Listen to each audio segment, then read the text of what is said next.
The Aga Khan has devoted an extraordinary amount of time, toil, and resources to the ideals of Islamic culture and civilization.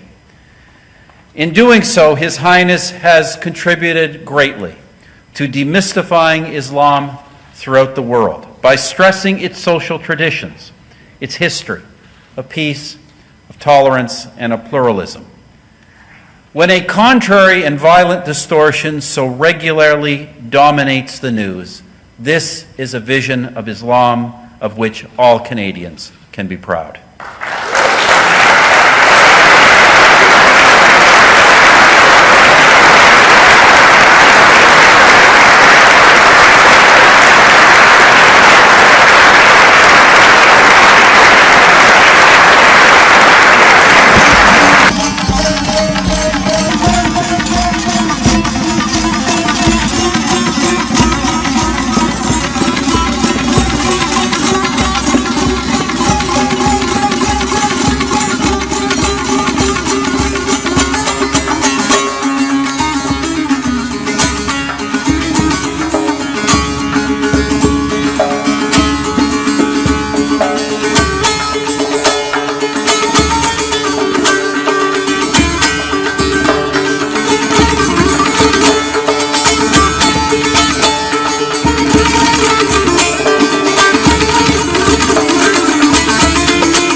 Please be seated.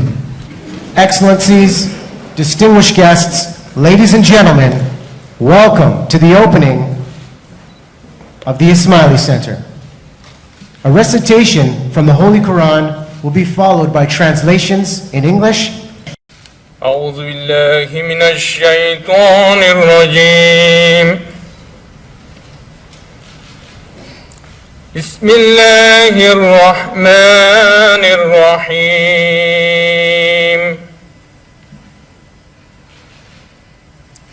الله لا إله إلا هو الحي القيوم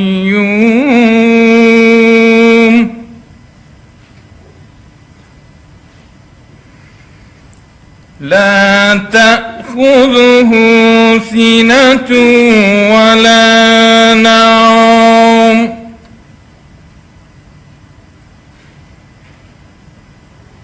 له ما في السماوات وما في الأرض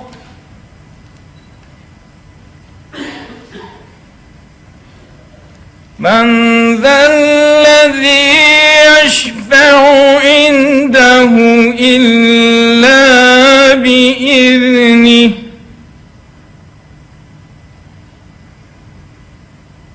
يعلم ما بين أيديهم وما خلفهم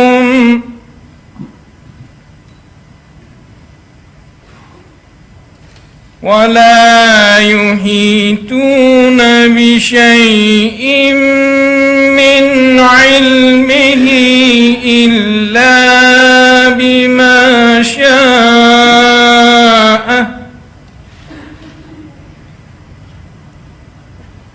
وسع كرسيه السماوات والأرض ولا يؤوده حفظهما وهو العلي العظيم صدق الله العلي العظيم.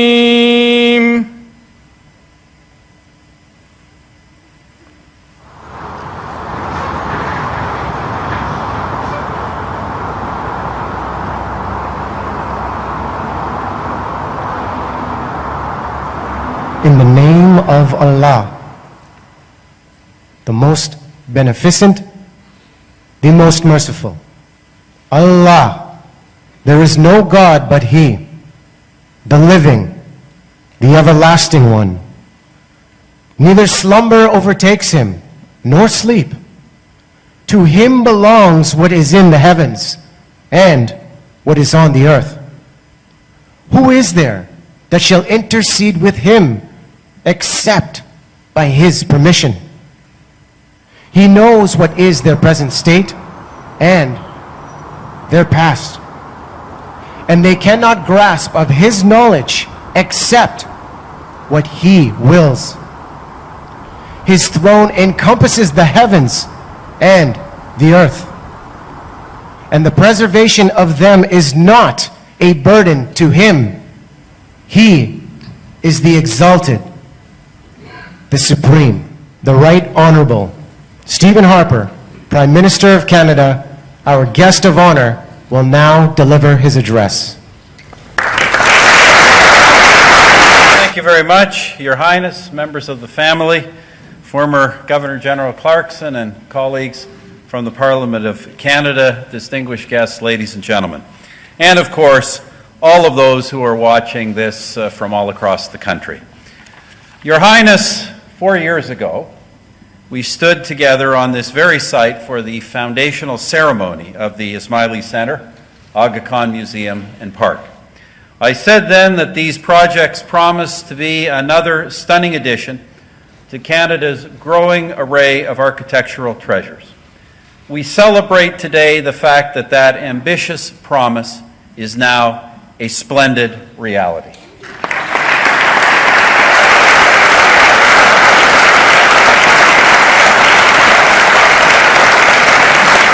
For generations to come, this site and these buildings, as well as the fabulous collection of art and artifacts contained in the Aga Khan Museum, will be a source of inspiration, spiritual renewal, and cultural awareness. They will inspire not only Torontonians, but all visitors to this place, both Canadian and international. I look forward to my first visit to the Aga Khan Museum in just a short while. But for all of this and many more acts of goodwill, we will always be grateful to our esteemed fellow Canadian, His Highness, the Aga Khan.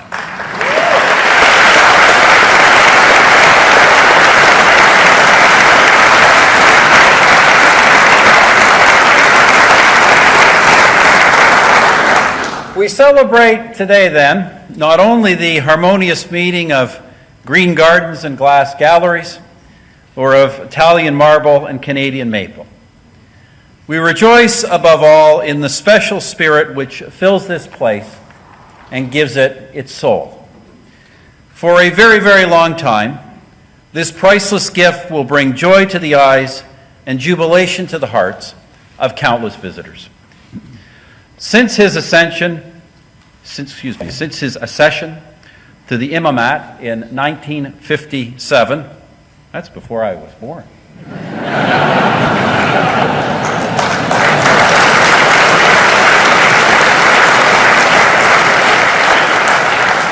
Since his accession as hereditary spiritual leader of the world's 15 million Ismaili Muslims, the Aga Khan has devoted an extraordinary amount of time, toil, and resources to the ideals of Islamic culture and civilization. In doing so, His Highness has contributed greatly to demystifying Islam throughout the world by stressing its social traditions, its history of peace, of tolerance, and of pluralism. When a contrary and violent distortion so regularly dominates the news, this is a vision of Islam of which all Canadians can be proud. Your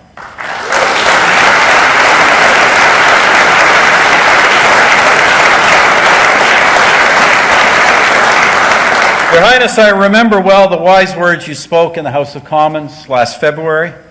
Increasingly, you said then, I believe the voices of civil society are voices for change, where change has been overdue. They are voices of hope for people living in fear. They are voices that can help transform countries of crisis into countries of opportunity. This is a message that is both universal and timeless.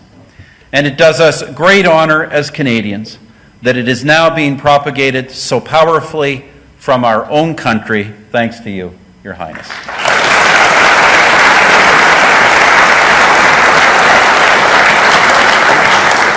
Indeed, the decision to establish this significant initiative in Canada reflects the deep and long-standing partnership between the Imamat and Canada. This partnership stems from our shared commitment to pluralism, to civil society, human dignity, peace, and understanding. And the impressive facility we are inaugurating today is not the first contribution the Aga Khan has made to the Canadian urban landscape.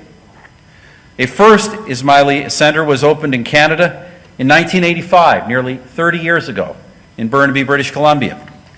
In December 2008, I had the pleasure, again in the company of His Highness, of inaugurating the delegation of the Ismaili Imamat on Sussex Drive in Ottawa.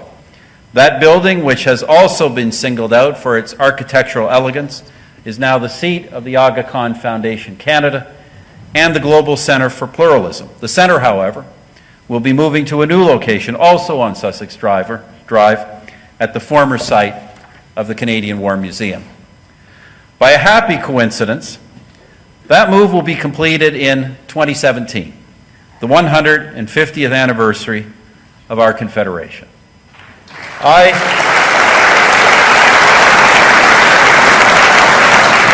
see strong symbolism in the conjunction of these two events. They remind us that Confederation was, in fact, an early political application of the sense of pluralism which still guides us today. As many of you know, this year, 2014, happens to be the bicentennial of the birth of Sir Georges-Étienne Cartier. Along with our first Prime Minister, John A. Macdonald, one of the principal architects of our Confederation. It was Cartier who most thoroughly articulated and ultimately convinced the other fathers of Confederation that this new country would only succeed if it could accommodate the common interests and needs of people of different cultures and faiths through the development of a new federal system.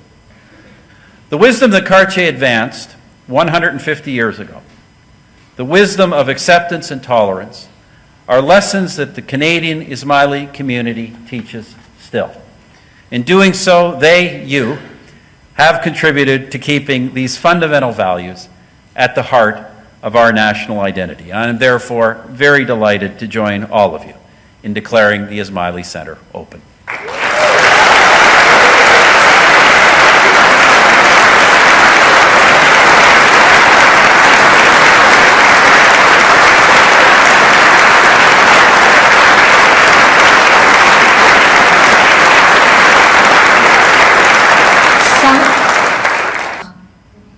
His Highness, the Aga Khan, will now deliver his address.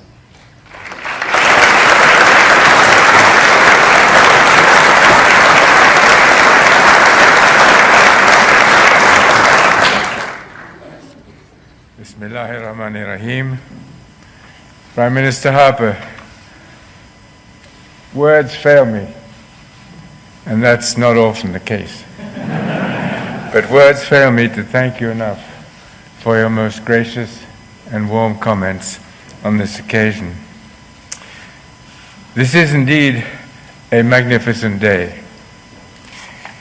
It is not often that we have an opportunity of this sort to come together in a beautiful setting, in a wonderful spirit of friendship, and to dedicate such a splendid architectural accomplishment.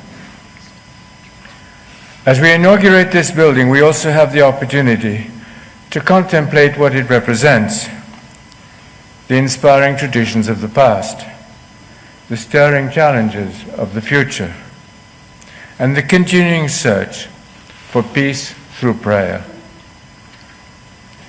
Canada, of course, has become a significant newer homeland for our community, as Ismailis have come here from so many places, from East Africa, from Tajikistan, from Afghanistan, from Syria, and from other parts of the world, all choosing to develop their destinies under the Canadian flag. One of the ways in which the Ismailis have expressed their identity wherever they have lived is through their places of prayer, known today as the Jamaat Khana. Other Muslim communities give their religious buildings different names, from Ribat and Zawiya to Khanaka. And in addition, there are other places where Muslims of all interpretations can come together, such as the non-denominational mosques. What we dedicate today is what we identify as an Ismaili center, a building that is focused around our Jamaat Khana, which also includes many secular spaces. These are places where Ismailis and non-Ismailis, Muslims and non-Muslims, will gather for shared activities, seminars and lectures, recitals and receptions, exhibitions and social events. These meeting halls and lounges, work offices, and conference rooms will serve the organizational needs of the Ismaili community. But they will also, we trust, be filled with the sounds of enrichment, dialogue, and warm human rapport as Ismailis and non-Ismailis share their lives in a healthy, gregarious spirit. Yes.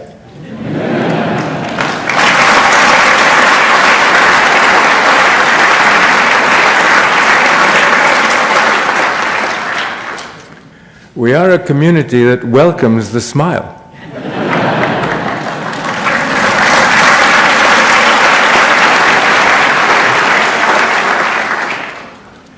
And soaring above it all is the great crystalline dome that you have observed, through which light from the prayer hall will provide a glowing beacon symbolizing the spirit of enlightenment that will always be at the heart of the center's life. The size and complexity that we celebrate today has been immense, and so is the list of those whom we salute for having made it possible. Certainly our list should begin with the Prime Minister.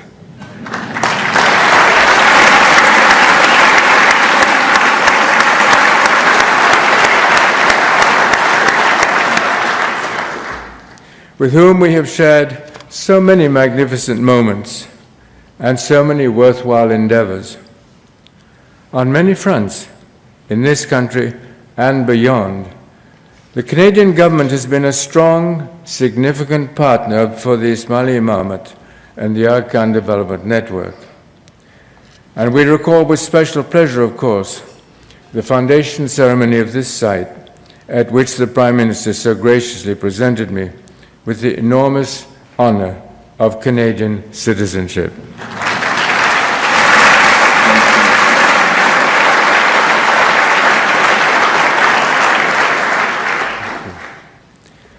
We are grateful as well to all the officials who have facilitated this accomplishment in the federal government and in the provincial government, where the Premier's unwavering enthusiasm has meant so much to us.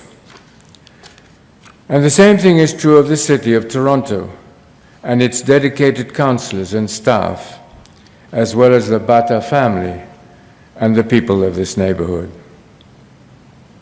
I'm also deeply pleased to salute the donors who have so generously supported the building of outstanding Ismaili centers across the world, including this center here in Toronto, as well as the dedicated leaders, staff, and volunteers from the Ismaili community who've also played such a significant role. And of course, I want to recognize with special appreciation those who designed, built, and decorated this space, especially the eminent architects Charles Correa and his daughter Nandita. Thank you.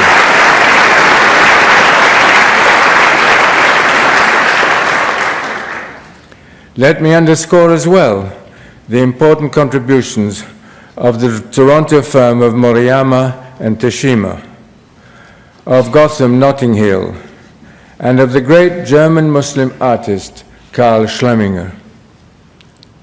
And of course, it is with the deepest admiration that I thank the person whose guiding hand has been so important at every stage of this project, a member of my family, my brother, Prince Emily.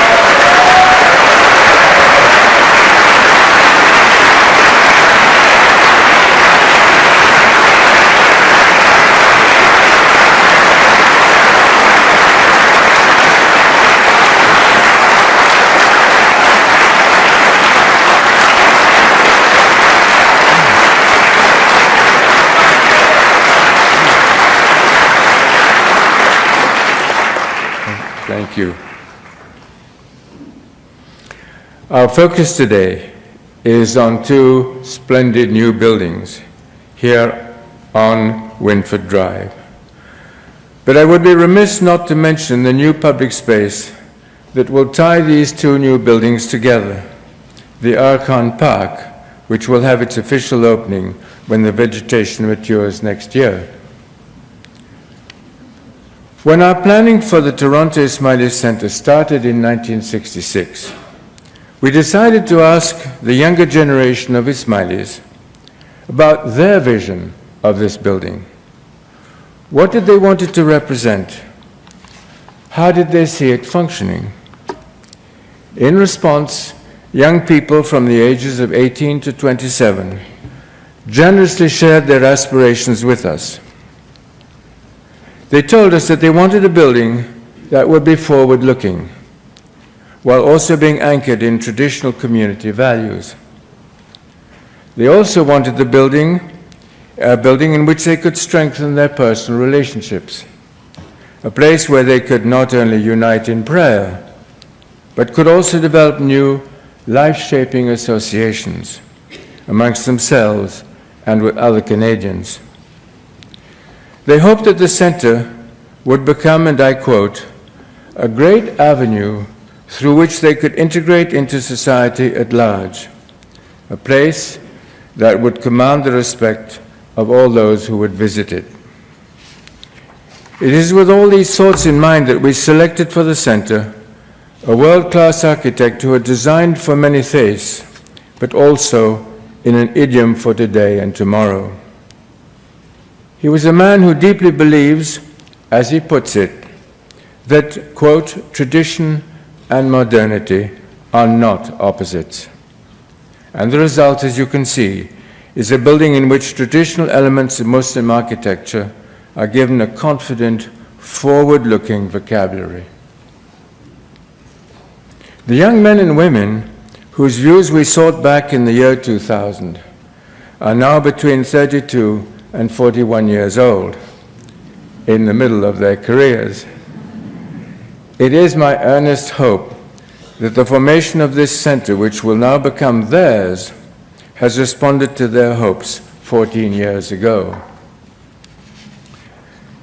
Let me acknowledge, of course, that a part of that response is found in the entirety of this new complex on Winford Drive, including the Aga Khan Museum, welcoming the public with its unique concentration of cultural assets, and the surrounding park, providing a remarkable environment for relaxation and contemplation.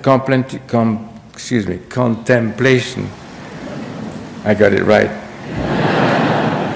For peoples of all ages and backgrounds. In sum, I am pleased to think that the complex being opened today does indeed meet the requests that were articulated 14 years ago, even if I have not been able to concentrate all of them in one building. The fusion of tradition and modernity with which this building achieves, and the blend of spiritual, educational, and social objectives that it embodies, have also characterized our other Ismaili centers in Vancouver, London, Lisbon, Dubai, and Dushanbe. All of them were designed by architects of great international standing, and I would emphasize of great multicultural sensitivity. Charles Correa, for example, comes from an Indian background and has also designed Hindu and Christian buildings. The architect for our Vancouver Center 30 years ago was Bruno Freschi, whose family is of Italian background and whose work has included a Sikh place of worship. The new Aga Khan Park was designed by an architect of Lebanese heritage, Vladimir Jurovic. And the Aga Khan Museum is the work of a superb Japanese professional, Fumihiko Maki. How pleased we are that all of these fine artists are with us today. Thank you, Bihi.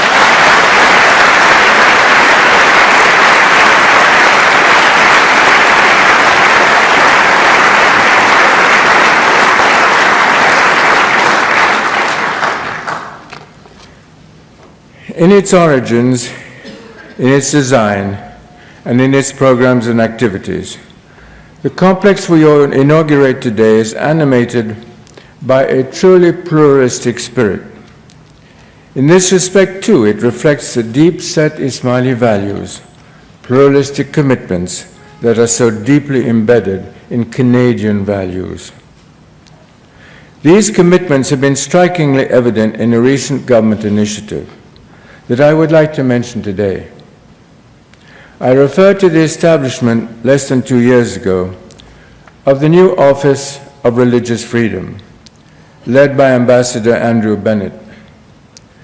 We hope that our organizations in Canada can be helpful allies of the Office of Religious Freedom as it works to support people throughout the world who are targeted because of their religious affiliations. Just a week ago, Ambassador Bennett and the Minister for Multiculturalism, Mr. Kenny, received the leader of an ancient religious minority as he arrived from Egypt for an extended visit to Canada. He was Pope Tawadros of the Christian Coptic Orthodox Church. Canada's effort to extend the hand of friendship to Pope Tawadros, whose people have come through difficult times, confirms and renews the great Canadian message of universal welcome. Let me conclude by returning to another context in which the hand of friendship has been playing a major role. When I mentioned that our planning for this complex began 18 years ago, Some of you probably wondered how people sustained their enthusiasm through such a long process. Yes, 18 years. My response is to say that through these 18 years, we have been inspired by a great sense of common purpose, as we have sought to create places and spaces of true enlightenment.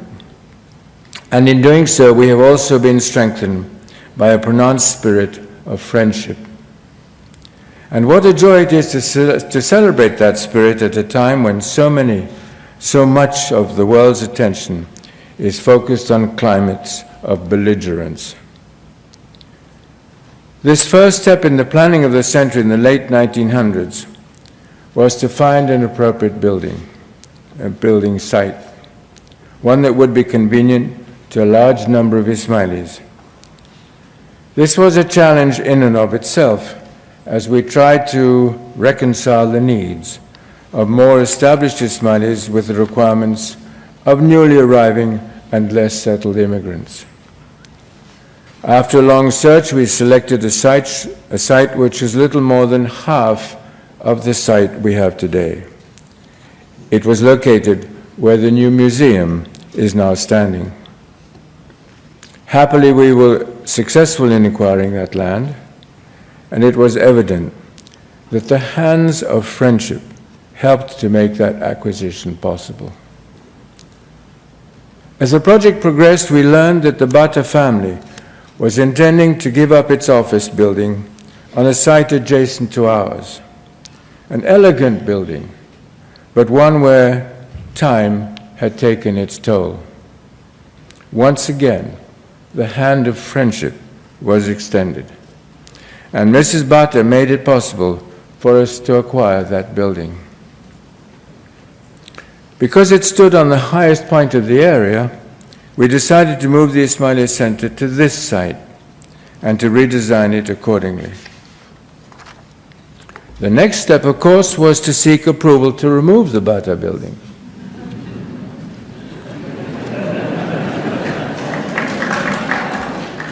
As it became apparent over time that the Bata building had little residual life, the spirit of friendship again was present, and we were authorized to replace it. As these events unfolded, my late uncle, Prince Sadruddin Aga Khan, passed away, and his widow, Princess Catherine, invited me to become the owner of their remarkable art collection. Here again, the hand of generous friendship was extended, this time by my own family. Regrettably, Princess Catherine cannot be with us today, but I might note in passing that the decisive role at critical junctures in this process was played by two remarkable women, Princess Catherine and Mrs. Bata.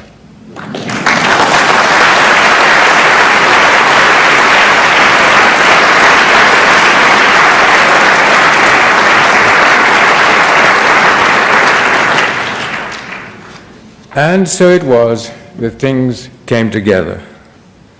I was able to join my late uncle's collection with part of the collection that I had assembled for the Institute of Ismaili Studies in London, and with some of my personal objects. But where should this assembled collection be situated? After numerous discussions with many thoughtful people, the decision was made to build a museum on the very site that had been selected originally for the Ismaili Center. And here we are today. The story over 18 years has indeed been one of deeply shared purpose. I hope you will join me in my profound happiness in recalling the cradle of friendship in which this center has been born.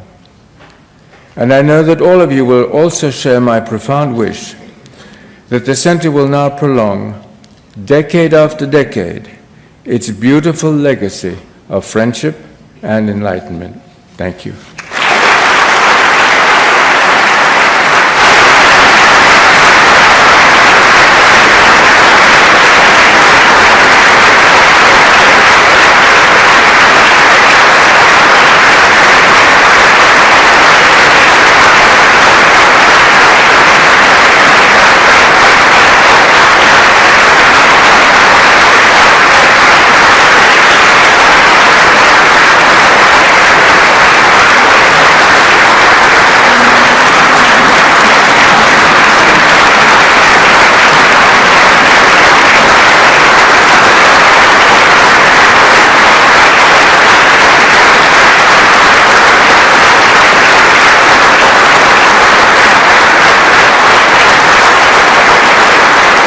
Right Honorable Stephen Harper, Prime Minister of Canada, and His Highness the Aga Khan will unveil the commemorative plaque to mark the opening of the Ismaili Center.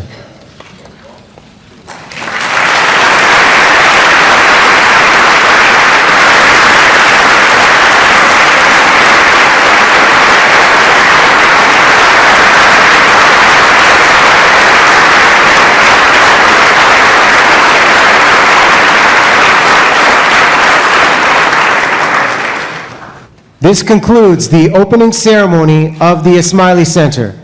Excellencies, ladies and gentlemen, please rise for the departure of the Right Honorable Stephen Harper, Prime Minister of Canada, His Highness the Aga Khan, and their party.